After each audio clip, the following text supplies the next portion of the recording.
नमस्कार मित्रांनो, स्वागत आहे तुमचं आताच्या ब्रेकिंग न्यूजमध्ये.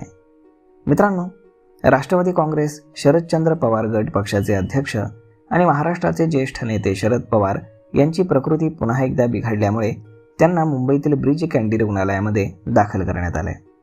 त्यांची कन्या आणि खासदार सुप्रिया सुळे यांनी याबाबतची माहिती दिली.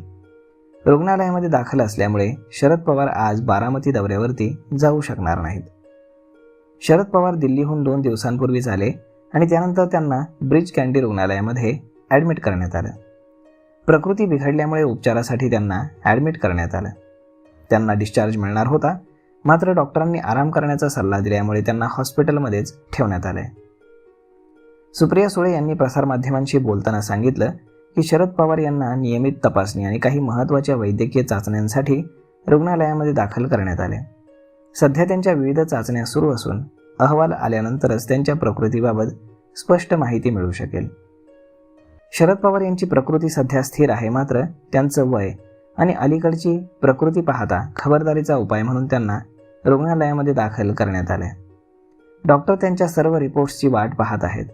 त्यानंतर पुढील उपचार किंवा डिस्चार्जबाबत मोठा निर्णय पुढे घेतला जाईल. गेल्या महिन्यातही प्रकृती बिघडल्यामुळे शरद पवार यांना पुण्यातील एका रुग्णालयामध्ये 2दा दाखल करावं लागलं होतं. काही दिवसांच्या उपचारानंतर त्यांना घरी सोडण्यात आलं होतं, पण आता पुन्हा एकदा त्यांना रुग्णालयामध्ये भरती व्हावं लागलंय. रुग्णालयामध्ये दाखल असल्यामुळे शरद पवार त्यांच्या नियोजित कार्यक्रमांना उपस्थित राहू शकणार नाहीत. बारामतीमध्ये होणारी प्रचाराची सांगता सभा अत्यंत महत्त्वाची मानली जात होती, परंतु प्रकृतीच्या कारणास्तव ते यामध्ये सहभागी होऊ शकणार नाहीत. तर मग मित्रांनो, अशा पद्धतीनं शरद पवारांची प्रकृती अजित पवार गेल्यापासून दिवसेंदिवस ढासळत चालली आहे. यावरती आपलं मत काय हे तुम्ही आम्हाला कमेंट करून नक्कीच सांगा. आणि जर हा व्हिडिओ तुम्हाला आवडला असेल तर आपल्या जवळच्या मित्रमंडळींसोबत देखील हा व्हिडिओ तुम्ही शेअर करायला विसरू नका. धन्यवाद.